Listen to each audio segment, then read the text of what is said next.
Apple to hold Glowtime iPhone 16 launch event on September 9. Bloomberg. Apple Incorporated has sent out invitations for a product launch event at its headquarters on September 9, when it's set to announce details of the iPhone 16 and other new devices. The presentation will be held at the Steve Jobs Theater at Apple Park in Cupertino, California, the company said on Monday. The theme of the event, it's Glowtime, is a reference to the interface used by the new Siri digital assistant on the company's latest devices. Apple had previously been preparing to hold the launch on September 10. People familiar with the matter have said, though it will now be one day sooner. September 10 is the date scheduled for the first presidential debate between Vice President Kamala Harris and Republican nominee Donald Trump. The iPhone 16 will have larger screens on its Pro models and new camera features, such as a dedicated button for taking photos. But perhaps the biggest component of the keynote will be the discussion of Apple Intelligence, the company's suite of AI features that will be available on all of the new iPhone models.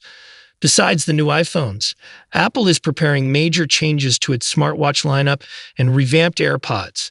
The next version of the standard Apple Watch will get bigger displays and a thinner look.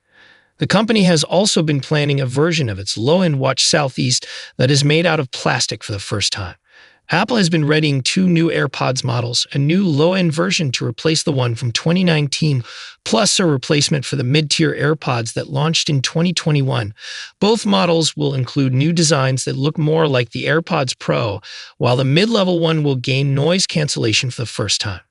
The event is critical for Apple, which is betting on the new products to help revive growth in its iPhone and wearable device segments. During its latest earnings call, Apple implied that iPhone sales in the current quarter would be flat, but it didn't comment on the holiday season. Apple has been preparing to release the new iPhones around September 20, which would mean that about a week and a half of those sales would come in the current period. The company may get a boost later in October when Apple Intelligence is released as part of the iOS 18.1 operating system. The initial iPhone 16 models are expected to ship with iOS 18.0, which doesn't include many of the AI-driven enhancements. Updates with more details on iPhone 16 line and other products throughout.